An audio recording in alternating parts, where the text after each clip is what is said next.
हो के टिकट कटे जा रहे हैं। और ऐसा ही आज हमने कुछ देखा प्रयागराज लोकसभा को लेकर पंकज जी, कि वहां पे लगता है कि क्लैरिटी हो गई है कि कांग्रेस की तरफ से प्रत्याशी कौन होगा।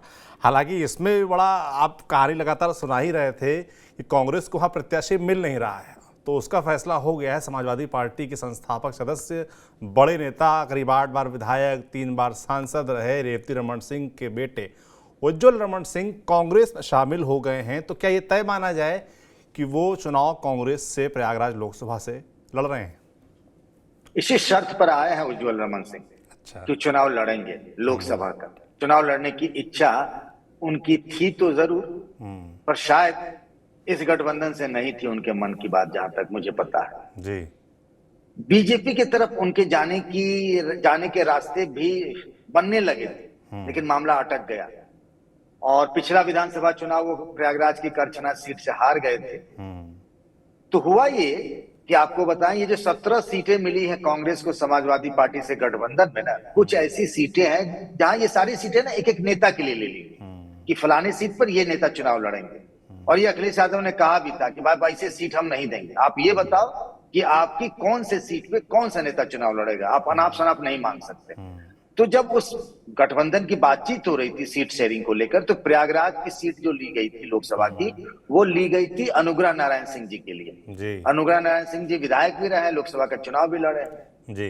अब लेकिन जब ये सीट मिल गई लोग प्रयागराज की, तो अनुग्रह भैया जो है, अनुग्रह नारायण सिंह, उन्होंने हाथ खड़े कर दिए। एक तो स्वास्थ्य ठीक नहीं रहता, फिर उनको लगा यार कहाँ लोकसभा चुनाव लड़ने जाए, बीजेपी का मामला टाइट है, लड़ लेंगे कुछ मिले उलेगा नहीं, पैसा भी खर्चा हो जाएगा, पैसा कहाँ से लाएंगे, जो मेरी उनसे बातचीत हुई है। तो उन्होंने धीरे धीरे अपनी दावेदारी खत्म कर दी। अब बड़ी विकट समस्या हो गई भाई, मतलब कांग्रेस ने सीट ले ली और कांग्रेस वाले नेता ही नहीं, आप ही देखिए ना कौन है उनके पास जी।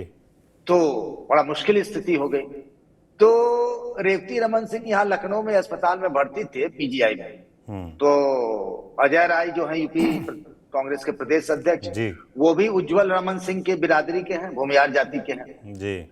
और अविनाश पांडे यूपी प्रभारी भी थे। तो उनका स्वास्थ्य का हालचाल लेने जाने के बहाने पहुंच गए दोनों लोग। रेवती रमन सिंह उन दिनों थोड़ा अखिलेश यादव से उनका मन खट्टा हो रहा था जी। और खट्टा हो रहा था, ये कोई छिपी बात नहीं थी, मीडिया में कहानी सुनाई भी दिया थी था जी। हाँ कि बड़ी उपेक्षा हो रही है। तो वहां जाके इन लोगों ने कह दिया कि भाई उज्ज्वल रमन सिंह से करा।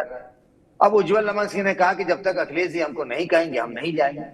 तो फिर अविनाश पांडे ने आग्रह किया अखिलेश यादव से, क्योंकि याद करिए लखीमपुर खीरी वाला जो रवि वर्मा, जो कई बार के सांसद रहे, संस्थापक सदस्य रहे समाजवादी पार्टी के खीरी से, वो चले आए थे कांग्रेस कि उनको चूंकि वहां से समाजवादी पार्टी से टिकट नहीं मिला था, सोचे कांग्रेस आएंगे टिकट मिल जाएगा। और अखिलेश यादव ने बिल्कुल घोड़े खोल दिए कि भैया चाहे जो हो जाए हम रवि वर्मा को नहीं देंगे। और इस बात पे ये मतलब खीरी नहीं मिला। तो कितना झगड़ा हुआ था याद करिए उस टाइम, एकदम ये चल रहा था कि गठबंधन टूटिए ना जाए कहीं। तो इस बार हुआ कि नहीं, बिना अखिलेश यादव की सहमति से नहीं होगा।